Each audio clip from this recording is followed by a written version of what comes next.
Welcome to the Banker Lamp. Please enjoy the video.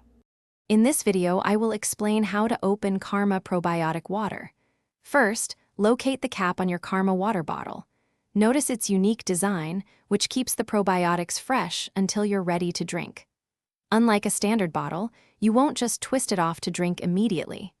The first step is to activate the cap to release the beneficial ingredients. To activate the probiotics, firmly twist the cap clockwise. You'll feel a slight resistance, then hear a distinct pop sound. This sound indicates that the sealed chamber in the cap has opened, releasing the concentrated probiotic powder into the water below. It's designed to ensure maximum potency. Once the probiotics are released, it's crucial to mix them thoroughly. Hold the bottle firmly and shake it vigorously for about 10 seconds.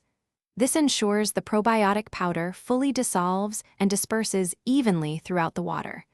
You might notice a slight change in the water's color as the ingredients blend.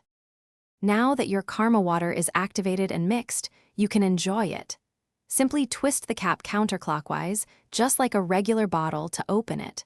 For optimal benefits, drink your Karma water immediately after activation. If you don't finish it, refrigerate the remaining portion to maintain freshness. Thanks for watching. If this was helpful, leave a like and consider subscribing. See you next time.